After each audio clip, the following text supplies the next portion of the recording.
Ladies and gentlemen, please welcome 49ers legend, Randy Cross. Man, how's it going? I'm doing good. I'm doing real good. I mean, it's the middle of a hell of a football season, all the way around college and NFL. So it's kind of hard not to be enjoying 2022 right now.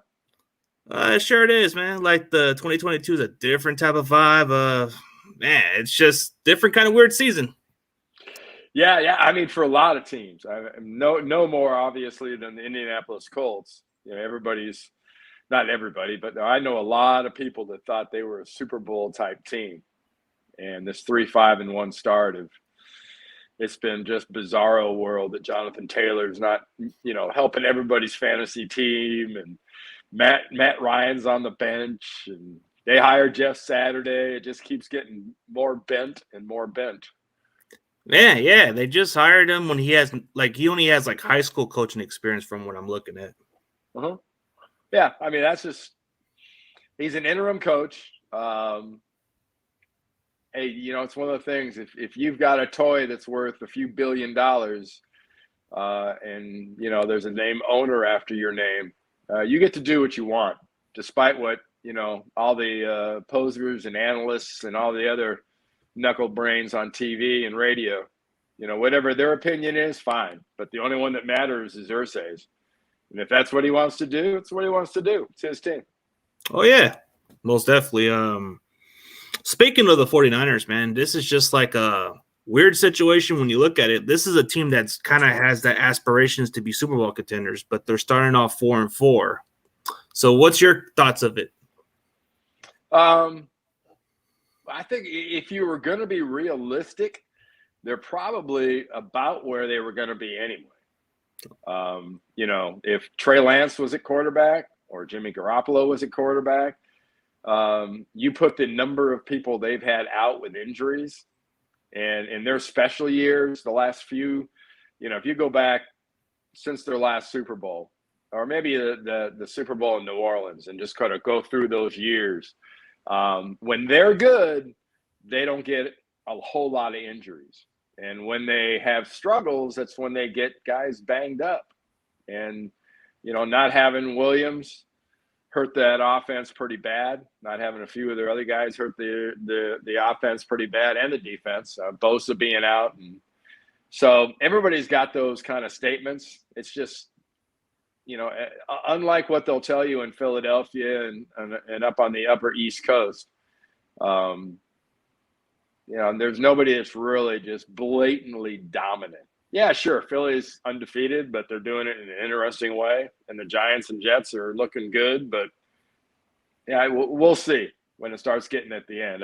There's a lot of teams that are in the Niners positions right now that have got a pretty good shot at being there at the end. Yeah, NFC is pretty wide open. Like, it's a mystery, even though the Eagles have started out pretty well. That's like, at some point, a team's going to beat them. But who's it going to be? That's the question. Is it going to be the Cowboys a second time with Dak Prescott? Or is it a mystery team that we have no idea who's going to beat them? Yeah. I mean, to me, all that stuff about undefeated and whatnot is kind of like that's sports talk radio crap. And it eats up a lot of time and starts a lot of conversations and all that. Only one team's ever done that, and I'm not sure if anyone will ever duplicate that. There have been teams that have been 8-1, 18-1. We were the first one. The Bears in '85 were the second one. There's been others, but there's only one way to go 18-1 the right way, and we've seen 18-1 the wrong way, where you go 18-0 and then lose the Super Bowl. So, take a deep breath, keep it all in perspective, and know that, if you're that good, concentrate on winning the last one, not all of them. Yeah. It's not how you start, it's how you finish is what they would say in that motto. Mm-hmm. But speaking of yourself, like, what got you into playing football at that point of your career? Well, for me, it was all happenstance, really. I had a rather spotty academic and, let's say, social record back when I was a little kid, like, 7th, 8th, early 9th grade. And my dad decided that I needed to have a little more discipline and structure in my life. So he decided to put me in an all boys Catholic school, high school. So I took an entrance exam, which I thought I had sandbagged and messed up. And much to my surprise, I did pretty well. And I didn't know anybody at the school. I mean, I knew zero. Maybe one or two guys, because I was an altar boy. I went to public school, but I was one of the few public school altar boys. So maybe a guy or two I might have done that with, looking back on it. But I didn't know anybody at this school. It was called Crespi Carmelite High School, and it's in Encino, California, in the San Fernando Valley. And my dad said, "You're going, and if you want to meet guys, go out for football. It's before school starts. You'll get a chance to play football. And who knows, you might even like it." I was a baseball guy, so I had to do something until baseball season started. So, yeah, I went out for football, and I was initially supposed to be a quarterback. At least I thought I was a quarterback, and it took about a week of practice for that to not be true, because I was in ninth grade, beginning of ninth grade, I was like 5'7", 5'8", and I weighed about 180 pounds. So I was a pretty much little fat kid. And, I stretched out. By the end of the ninth grade, I was 6'1" and 185. So that worked out well. But no, I had no plans on playing football. Just like, I played in high school, did very well, got scholarships to a lot of great schools. My Final Four were Nebraska, who had just won the national title, Alabama, Texas, and UCLA. And I ended up going to UCLA. Terry Donahue recruited me there, and I decided that I was going to, take the challenge of trying to establish something special.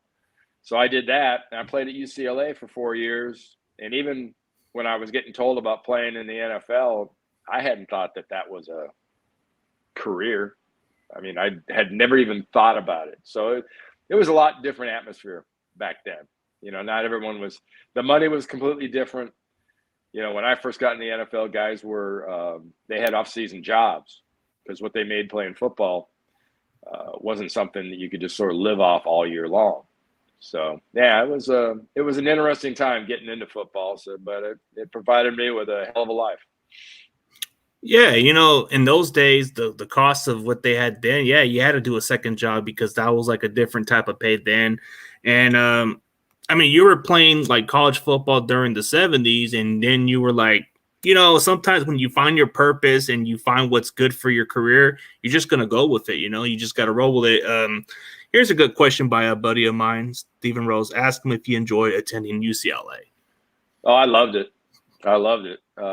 I never understand, and will never understand, why they're not one of the top recruiting schools in the country. And, people say, "Oh, yeah, well, UCLA, it's in LA." No, it's not in LA. It's in Westwood, which is right next to Bel Air, which is right next to Beverly Hills. It is about as sweet an area as you could possibly think of. It's a great school. It's a wonderful campus. They should be year in and year out, contending. So, and that isn't how it's always worked out. But needless to say, I'm a big fan. So I really enjoyed going to UCLA. It was one of the highlights of my life.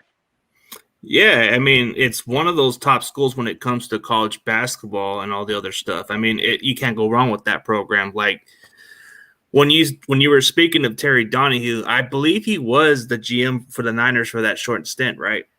Yeah, he was my offensive line coach for all 4 years at UCLA. And he's the first guy that ever recruited me when I was in high school. Probably it was after my sophomore year in high school. We're getting ready for spring, and he was coaching at Kansas and hadn't quite yet changed over. He went with Pepper Rogers to UCLA. So, yeah, he was the first guy I met and had a huge influence in my life, and had his period with the Niners. It didn't work out fantastic, but he's not the Lone Ranger in that. Yeah, I mean, rest in peace to him. I mean, I guess he impacted a lot of players like yourself, and he was your O-line coach. But speaking of offensive linemen, like, what's your thoughts of Trent Williams, man? Wow, let's see. If you like him big, fast, aggressive, dominant, and with a nice, nasty streak, what's not to like? I think he's really, really good. When he's healthy, the line as to who's the best lineman in the league starts behind him, and it's not necessarily right behind him. he's to me, when he's on his game, he's clearly still the best O lineman in the league. Without a doubt, very athletic and does a lot of stuff that most other linemen wouldn't do. Like they were even trying to move him a little bit at fullback at times, like doing his little plays. That's rare. Oh yeah, no, it is. It's fun to watch too. Yeah, it is. Oh, since we're going with the UCLA topic, what players on your team that you enjoy playing with? Like, which one of the players? I had a lot of good buddies. My best friend from high school, and through my UCLA years was my roommate. Keith Eck was an offensive lineman. We had several offensive linemen. Phil McKinley, who today you see him as a side judge in the NFL as an official. And he's very hard to miss because Phil's about a 6'6", 260-pound, just yoked up, great-looking official. He was a really, really good offensive guard at UCLA. Several of those guys. Cliff Frazier was our nose tackle. He played for the Eagles. Manu Tuiasosopo was a defensive tackle. He played for the Seahawks and the Niners. Guys, it's a long list. John Shara was our quarterback. He was a safety and a kick returner for the Eagles. Wally Henry, also an Eagle. Jerry Robinson was a freshman when I was a senior, and his freshman year he was a wide receiver, and then Terry Donahue moved him to linebacker, and he was a 3-time consensus All-American. Up until that point, he was the first one to ever do that. So I don't know. It's a long, long list. We had an impressive group during my period at UCLA. A lot of guys that ended up playing in the league. Yeah, that's kind of interesting to have a lot of those players on your program that succeeded, and they've done pretty well. Like you just said, Sopiolo, whatever his name is, from the Seahawks, he did come out as your Super Bowl winning team at 84, right? Right. Yeah, Manu Tuiasosopo. Yeah, I can't even pronounce it right. It's just like hard to say. Just like Hufunga, sometimes people can't even say it right. Yeah. Well, it's like everybody calls him Tua. You got traded to the Dolphins, and it was like Tua traded. Say, you can't say Tango Valor. It's hard to say. So here's another good question. Like, since we're going by your success in the Super Bowl, like, which one of the Super Bowl wins did you enjoy the most as a player? I'm not going to cop out, but I give the same answer all the time. It's kind of like picking your favorite kid. I've got 3 of those too, but the best team I ever played on was the '84 team that beat Miami in January of '85 in Super Bowl 19. The first Super Bowl's just an amazing experience, and my last game and moments as a player were in Super Bowl 23 in that win. So each one of them's got a pretty special sort of designation to me. So I prefer to say the best team I played on was the '84 team. Okay, that's nothing wrong with that. And you beat one of the best quarterbacks of that era, Dan Marino. So that's a good one. Yeah. It happens all the time now. It's kind of like that Georgia-Tennessee game last Saturday. In that Super Bowl, all they talked about was Dan Marino and the Dolphins. Yeah, and our offense showed up and carved their butts up. And Georgia did the same thing to Tennessee on Saturday, and with their quarterback Stetson Bennett. So sometimes history repeats itself. Sometimes getting disrespected and being called the underdog has a blue chip on your shoulder, and a team like Miami was putting up spectacular numbers. Yeah, but they'd forgotten, the so-called experts had forgotten something very important, and that's guys like Ronnie Lott and Jack Reynolds and Fred Dean and Gary Johnson and Louis Kelcher, Manu Tuiasosopo and Keena Turner and Eric Wright. I mean, we had our defense was a beast. And everybody talked about our offense, and rightfully so. We've got several, Hall of Fame players. But, man, our defense, they were a bitch. There's nobody that wanted to play RD. Nobody. Nobody in their right mind. Oh, yeah, because you guys had a very good, talented defense. But speaking of a guy, I don't think there's ever going to be a player of Ronnie Lott's caliber. Name a player who would amputate a tip of his pinky. I can't even think of anybody else. Yeah, not too many. Not too many to do Not something too many, like man. that. No, and Ronnie was, besides it being a great teammate and a great guy, just an incredible player. And when you're that versatile, he was an All-Pro and a Pro Bowler at corner and at safety. So everyone talks all the time. Oh, what a great safety he was. Well, look up his stats for his first 3 or 4 or 5 years when he was a corner, and how many interceptions he had and how many touchdowns he scored off those interceptions and everything else. He was really, really special. Oh, yeah. That's exactly what he was. He was a very versatile player because you had safeties at that spot. Dwight Hicks was a guy I met like in 2016. He was a good player for that time being. That guy was a ball hawker also. So He seemed like a really nice dude. No, good man. Really good man. And a great player, and decided to move to Hollywood and go into acting. Yeah. He did pretty well. Seems about it. But what was it like did you play for Dick Nolan before you played for Bill Walsh? No. I was actually, when I retired in January of '89, I was the last pre-Eddie DeBartolo Niner. I started in '76. The Morabito brothers still owned the team back then, and they had just hired Monty Clark, who was the O-line coach for the Miami Dolphins undefeated team. And so Dick Nolan was a year or so. I missed him by like a year. His last year coaching the Niners was 75, and my first year with the Niners was 76. Okay, so that was the other guy you guys got. So it was Monty Clark. Okay, interesting. I thought it was Dick Nolan because I thought he had some good success track record. Then no, well, actually, Bill Walsh came in '79, so I got there in '76. We had Monty Clark in '76. We had Ken Meyer in '77. We had Pete McCulley and Fred O'Connor in '78. So Bill in '79, which is my 4th year, he was my 5th head coach. Damn, that had to be a lot of change of the coaching staff. Like, it had to be tough, right?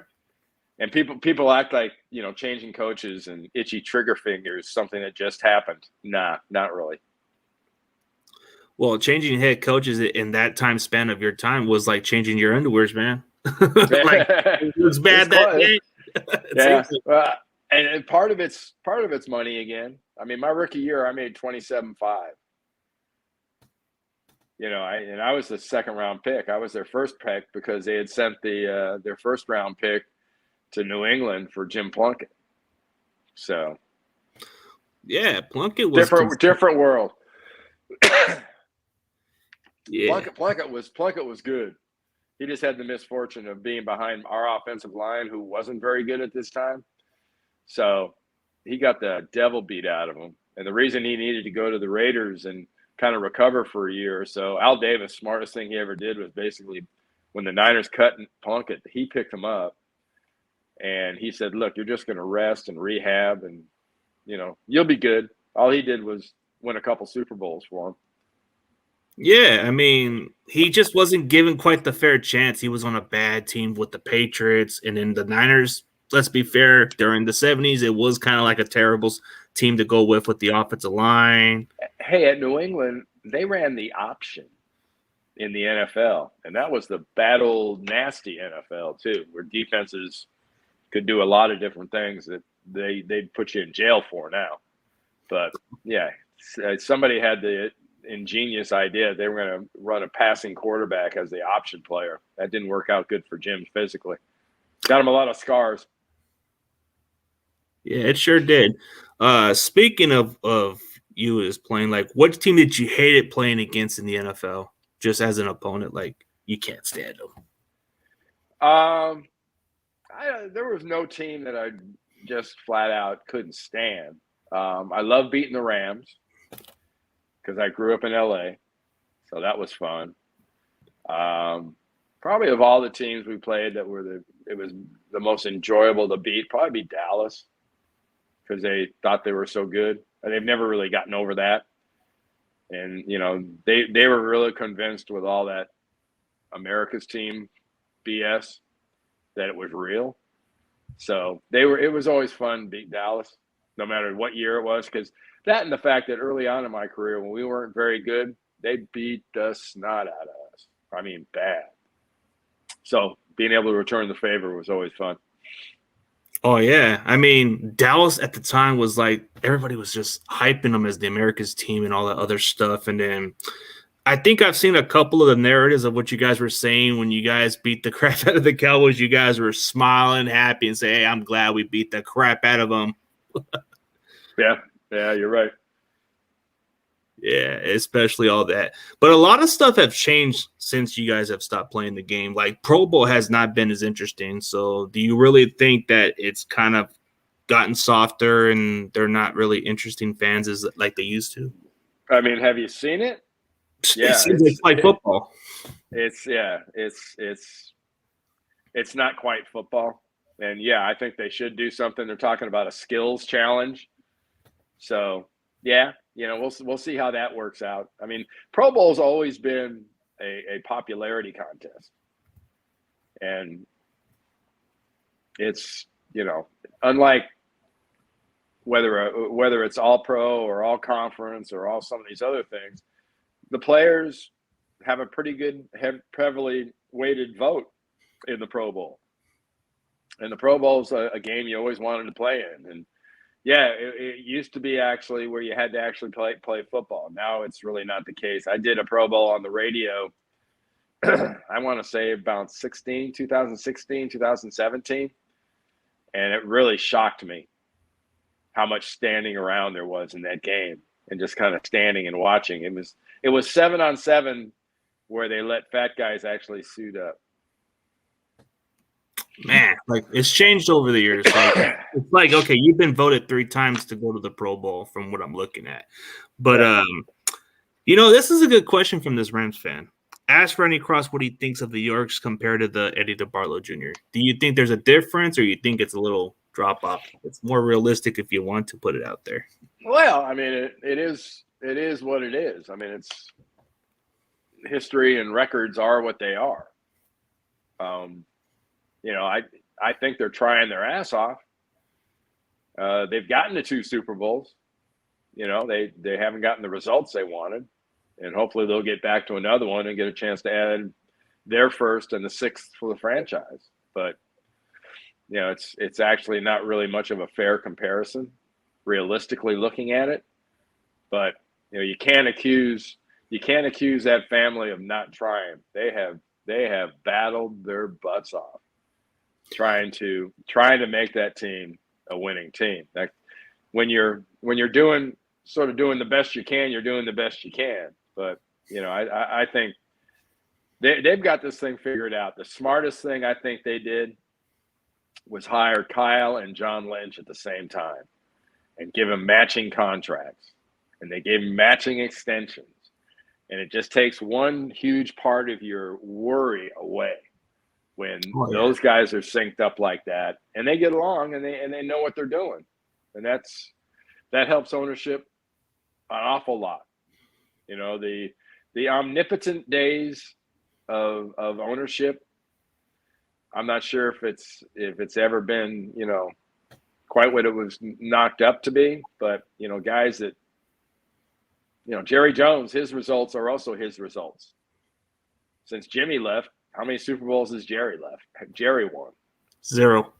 Oh, well, you got the one with Barry. Oh yeah, Barry Switzer. Yeah, I forgot. Yeah. But I mean, the team hasn't been since the mid '90s, since they've been really a dominant team, and it's kind of sad, to be honest with you, and not real hard to figure out. Yeah, no championship appearances, none of that. It's just sad to go through that if you're a Cowboys fan. But oh, here's this one question that I must have forgot. So 1976, your pick was 42 pick. What was it like sitting in the room waiting to be called? Was there other teams wanting to pick you? Did you expect to go 42? No. I mean, I was told I was going to be a first or second rounder. I was called in the first round by the Cleveland Browns, who wanted to pick me in the first round. I was kind of a knucklehead, didn't give them the answers they really wanted about how excited I was to go to Cleveland. You know, I was a 21-year-old Southern California guy that, you know, was allergic to snow. That wasn't the answer they wanted. So they ended up drafting a fullback from Purdue. So it had to do Yeah. with the weather-wise. Like, I'm not going to play in the cold. Yeah. Hey, can you pause real quick? Yeah. All right.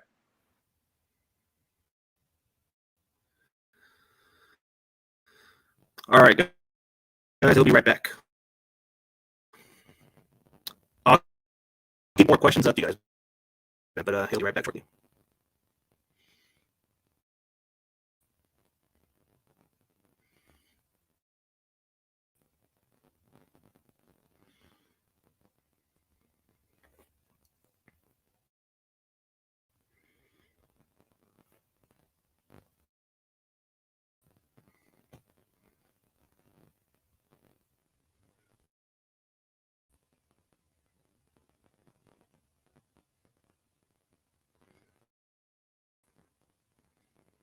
Sorry about that. I'm in a hotel in New York, so when they call, you gotta go. That's okay. All right. It's all good, man. I gave you a little weight All right right. there, man. It's all good. Sure. Trying to cover as much questions as I can, but there's some good questions out of it. Since you said you hated the Cowboys more than the Rams, which player did you couldn't stand against? Like he just gave you some problems. Playing against, there's always a style. I don't know how much you like boxing and MMA and that kind of stuff, but styles make fights and styles make matchups. So it's not always the top of the mind all pro guys that were the biggest issues. There was a guy from Notre Dame who played for the LA Rams, took over the position from Merlin Olsen, a guy named Mike Fanning. He played at Notre Dame, and he was at the Rams for about 10 years. Really good player, real long player, about 6'5", 6'6". I always thought he was really good, a lot better than people gave him credit. So he'd on occasion give me a bad time. But the two guys I probably would say I had one bad game against each guy. Joe Klecko of the Jets and Steve McMichael of the Chicago Bears. Just because they were kind of built like me. They were the same kind of strength like me. There were a lot of similarities. So it was that was always a good matchup for me. Yeah, those are good ones right there. Steve McMichael's a really good commodity for the Bears, and then you talked about certain other players like that. Like, wasn't there like ever a good matchup with you and Randy White or no? Randy was on the other defensive tackle. Oh, he was? He was over John Ayers. So between Randy White and Lawrence Taylor, I always missed out getting to see a steady diet of them. But we had a guy at left guard by the name of John Ayers who was a nightmare for those guys. I mean, he was like an eraser. He always had good games when we played the Cowboys and the Giants. Always, man. Well, here's an interesting one right here. Kevin Green. Have you ever had any matchups with him or not really? Oh yeah, no. He was Kevin was the defensive end. When I first got to the Niners, the defensive end on that side for the Rams was Jack Youngblood.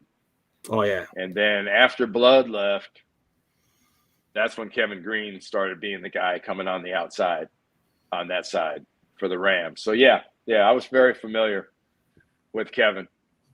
He was, later on he'd be a Niner, then he'd be a Steeler and whatnot. He was He was really, really good. Very, very strong. One of the early kind of effort technique guys that could do a lot of different things. Oh yeah, it's just a lot different with these type of players how you play against. And oh, here's a really good one I like, man. What do you think of the college system of the playoffs? Like the way they're added into it, like. I'm not a big fan of the expansion to 12. Just I don't think there are that many teams worthy of the process of will it mean you'll identify a true champion? You're not necessarily going to identify the best team. And I think the way it currently is with 4, you're almost guaranteed for that to happen.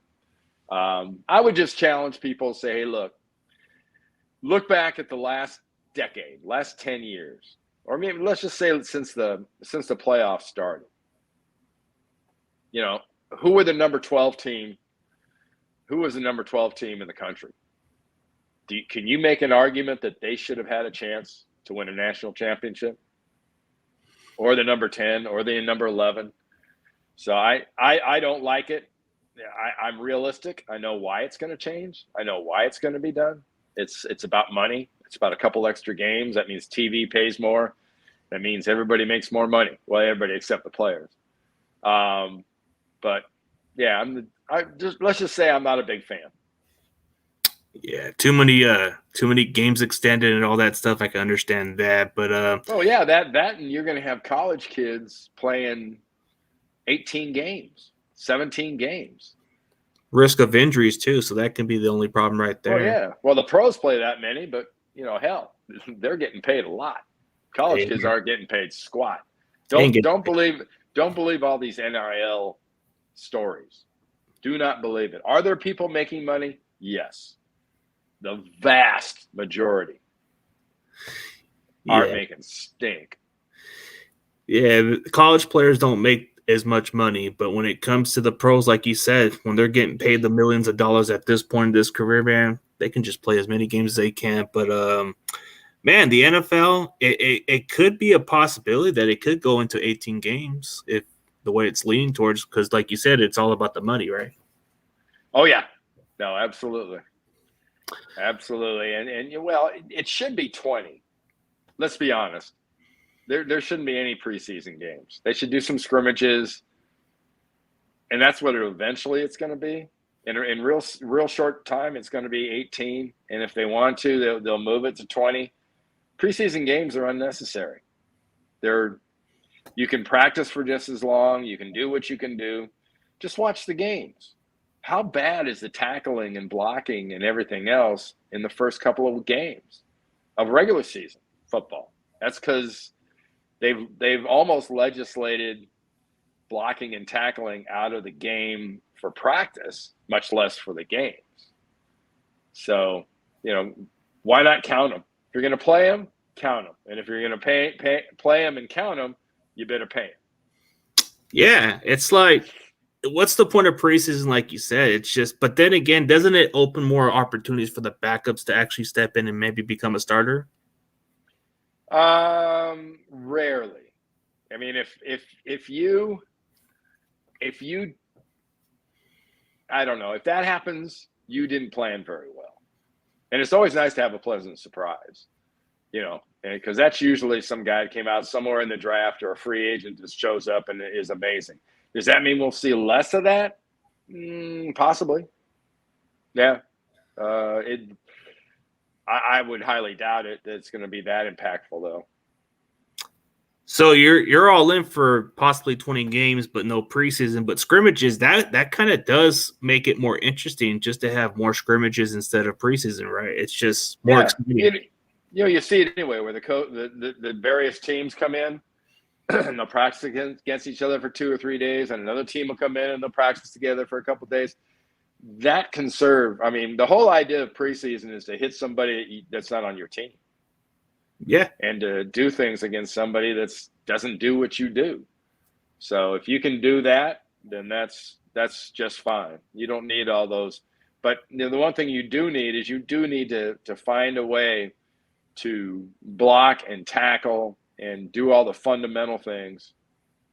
And I'm I'm not ignorant of the stresses on your body or your head or anything else that's involved in doing that. But the reality is the game suffers when you don't. Oh yeah, it's just I think scrimmages have more excitement than preseason because you get to see them practice against other teams. It gets kind of boring when you go against your own team. It just I like more of the mix and maybe less of a risk injury because preseason it does cause more risk of injuries for most of the other players. Sometimes your key player can play like some meaningless game, like you said, and they can Yeah. possibly be injured, and it's pointless. Yeah, that's the worst thing when you get injuries in the preseason. That's, like I said, there's things you can't sort of plan for, and you never plan for injuries. But getting big injuries in the preseason is just the worst. It sure is. Like it happens with a lot of these players. But after your football career, you ended up becoming a broadcaster, man. What was the best advice for anybody who wants to do that? Well, when you're still playing, my best advice is always to get involved. That's what I did. I had my own radio show, and I had my own TV show. And back in the day, the USFL was a thing, and I did off season. I did some games, USFL games as an analyst. There was a great broadcaster by the name of Barry Tompkins from out in the Bay Area, and I got to do a couple years worth of games with him. And that was invaluable for later on getting into the game, the TV game. So it was a point where I had a broadcast reel, whether it was in the studio or games or anything else, that I could keep sending to the networks saying, hey, and if you're a lineman, you probably have to do that a little bit more than the quarterback and the star defensive player, because you just don't get the juice or the attention. But that's what I did. I used to send my audition reel every year to the networks and say, hey, when I quit, I'm going to want to do that. And I was able to do it straight out of playing. So I was lucky. Yeah, you had to think ahead. So during your playing days, man, it had to be a lot fun. Just the fact that you got 3 Super Bowl rings. And was Bill Walsh any bit of a simple coach to work with, or was he kind of a hard head at times? Yeah, there wasn't much simple about Bill. That's not a word that comes to mind when I think of Bill Walsh. So no, he was a great guy. He was a friend. Then we kind of betrayed that friendship by our 82 season. So he became more of a taskmaster than anything else. But it was almost an unfair advantage, the way that he ran that football team and the things that he was doing. And, I didn't really appreciate him quite as much as I did when I was out of the game. And then I was going to all the other organizations around the league on a weekly basis. That opened my eyes to how well run that team was. I mean, that just stunned me that not everyone did things, like Bill Walsh and the Niners did. I mean, it was a definite advantage. The way he built this offense, the West Coast offense, all this stuff, it's still in today's NFL. And you see a lot of it from Kyle Shanahan running a type of similar system like his dad, but it comes from the Bill Walsh tree. Yeah, it does. And, now the NFL is kind of a mix of the West Coast offense and the air raid principles. And it's the best description I heard of the current NFL came from a guy that's in his 25th year, Tom Brady. Oh, yeah. He said the NFL today is a skills challenge. He goes, it's not the nasty, physical, crazy, rock'em sock'em robots kind of game it was, even when he came in the league, which he's absolutely right. And it is basically, it's always been chess on grass, but now it's really chess on grass. And the linemen are still involved, but they've neutered the game to a degree, and they've made it much safer. And you can't complain about that because it's better for the players. Player safety in some ways do matter because the concussions and a lot of other stuff have pretty much gotten players to retire a lot early. But Oh man, I like to hear a lot of these Joe Montana stories, man. I'm pretty sure you have some interaction with this guy, and there got to be some funny stories that we're not aware of. No, Joe was a great guy. Obviously an unbelievable player. Early on, really, really good friend when we weren't very good and he wasn't really playing much. But not crazy. I mean, his whole thing about John Candy in the Super Bowl, and the one thing that you have to always understand about guys that play that position that are that good, they talk a lot more shit than you think. Everybody kind of thinks, oh, they're very cerebral, and they're no. It's you'd be surprised. Well, nowadays they mic some of these guys, so you get a little bit more of a taste. But Joe used to love to talk smack. Oh, so he was a low-key talk smacker. Okay, didn't know that. Oh yeah, big time. No, he'd always pick the most inconvenient guys to talk smack to too. He never challenged the guys that weren't very good. It was always the guys that were really good. Ah, so he was a good motivator at times, picking on them. So that's definitely a leader for sure. Man, so when we look at the rules of college football, do you think college players should get paid or nah? Yeah, I think they should. Especially if they plan on expanding this season with an extended playoff. Will they? Until somebody steps up and actually runs college football and controls the money and takes charge of the game. No. I mean, but eventually college, when they're getting paid, that means the players in college were unionized, and there's a collective bargaining agreement to take care of them and take care of their rights. Because without that, they'll never be paid A, very much, or B, anything close to what they're worth. So, I mean, it kind of does help them financially, but if you're going to the next level, you'll get your big pay at the next level. But yeah, well, I mean, for the average guy that's getting a 5-year commitment for an education, yeah, but it isn't always a 5-year commitment. People don't understand. You started a school, that doesn't mean you're going to finish there. Yeah. Sometimes they decide that you're not what they wanted. They encourage you to move on to somewhere else. When you see that all the time, and sometimes the players are the ones that transfer. So the transfer rules and whatnot are okay. They've got to figure this thing out before it gets too out of control. But it's been fun to watch. Maybe in their final year they should get paid because they're going to go for the draft. At least it gives them some little financial. Yeah, maybe that'll be where they come that third year, third and fourth. They will want to play for something. Give them some incentive to hang around for an extra year. Yeah.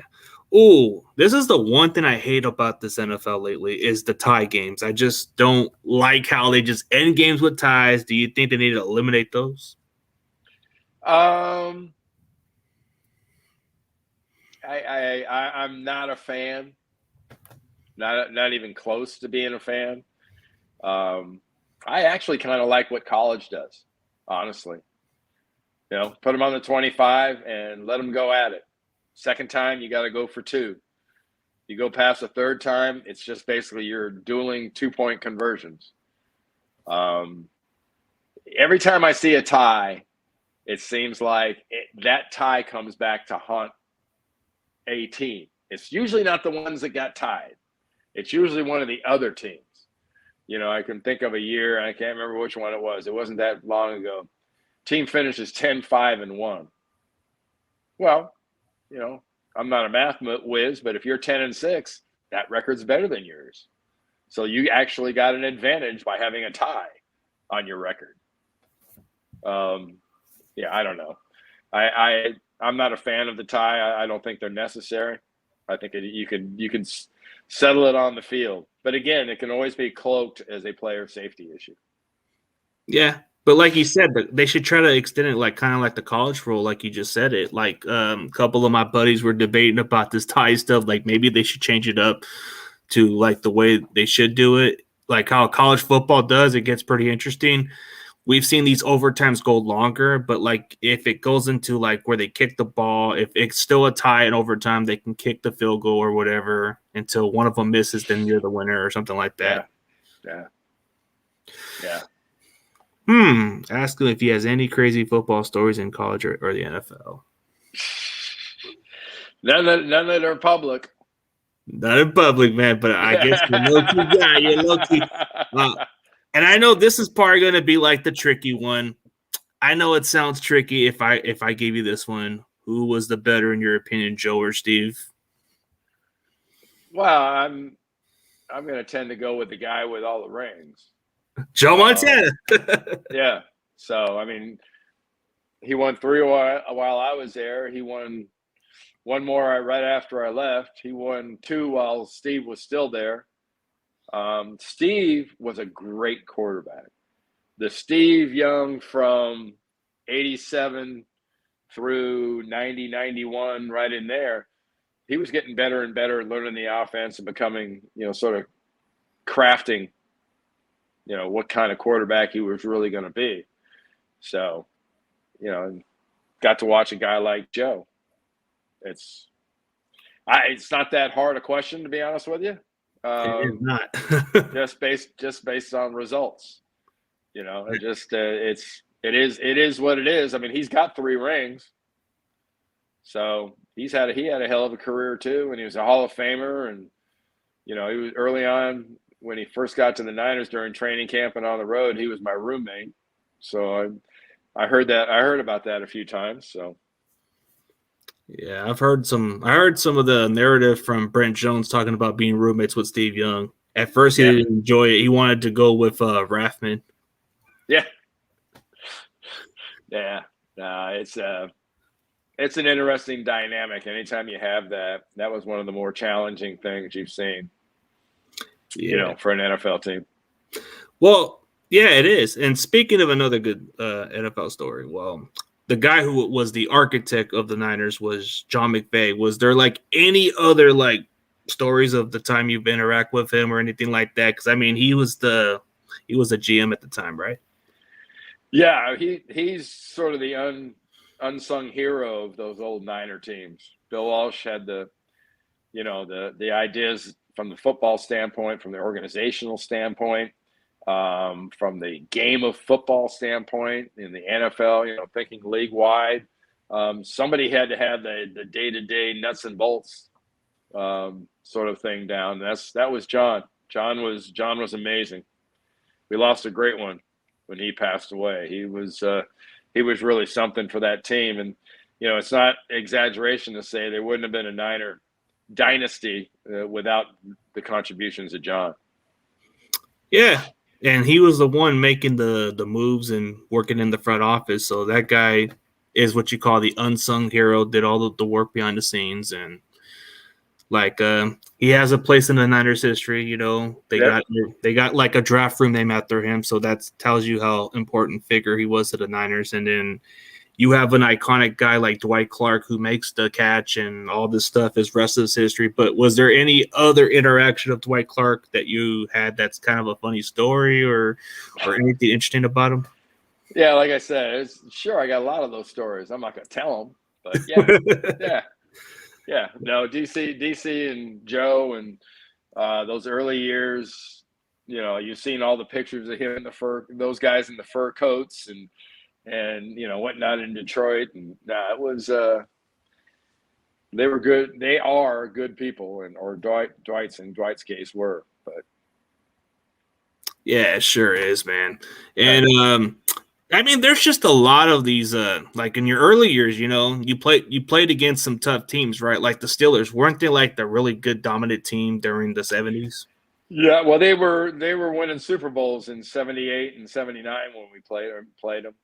78, we opened the season in Pittsburgh on Monday night. That was a harp seal hunt. That was just terrible. We got hammered. It was bad. But yeah, I mean, they were really, really good. And it's what made coming back in 81 and beating them there all the better. Bradshaw was still there. Swan was still there. Stallworth was still there. Lambert was still there. And we came in there and beat them. And that that was pretty sweet, and that was a pretty good hint that we were going to be a good team when we could beat them. Because when you talk about dynasties, that's one of the great ones too. That now that time is starting to go a little further and further away from, people sort of forget about. Yeah, sure does. But doesn't it have more of a nervous experience when you have your first start in the NFL? My first start was at Green Bay. Ooh. At Lambeau Field, 1976. Yeah, it was very, very cool. Because I was a big fan of the NFL playoffs back then, coming into the league then.